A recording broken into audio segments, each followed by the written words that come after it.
लग्नाचे दागिने म्हणजे श्रीमंत पेशवाई दागिने.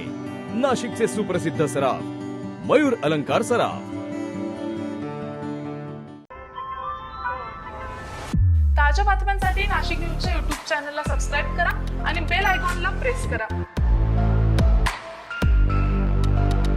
नाशिकमधील इंदिरानगर परिसरात घडलेल्या वैष्णवी आवारे हत्या प्रकरणानं संपूर्ण शहर हादरलंय.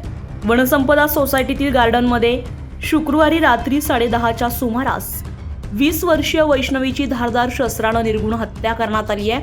या घटनेनंतर संशयित आरोपी साहिल अशोक लाव्हारे हा फरार झालेला होता आणि पोलिसांनी त्याचा शोध सुरू केला होता. प्रेम प्रकरणातून हा खून झाल्याचा प्राथमिक अंदाज व्यक्त केला जात असतानाच या प्रकरणामध्ये आता एक मोठा आणि धक्कादायक ट्विस्ट समोर आलाय. इंदिरानगर परिसरातील वनसंपदा सोसायटीत घडलेल्या या घटनेत वैष्णवी आवारे हिची हत्या करण्यात आलेली होती. ती PG मध्ये राहत असल्याची माहिती समोर आलेली आहे. तिच्या ओळखीतील व्यक्तीकडूनच हा प्रकार घडल्याचा संशय व्यक्त केला जात होता आणि या प्रकरणातील संशयित आरोपी साहिल अशोक लाव्हारे हा घटना घडल्यानंतर फरार झालेला होता. दरम्यान त्याचा शोध सुरू असतानाच मध्यरात्री 2 ते 3 वाजेच्या दरम्यान धक्कादायक घडामोड समोर आली आहे. इंदिरानगरमधील अशोका हॉस्पिटल समोरील जॉगिंग ट्रॅक लगत एका झाडाला गळफास घेतलेल्या अवस्थेमध्ये साहिल लाव्हारे याचा मृतदेह आढळून आलाय.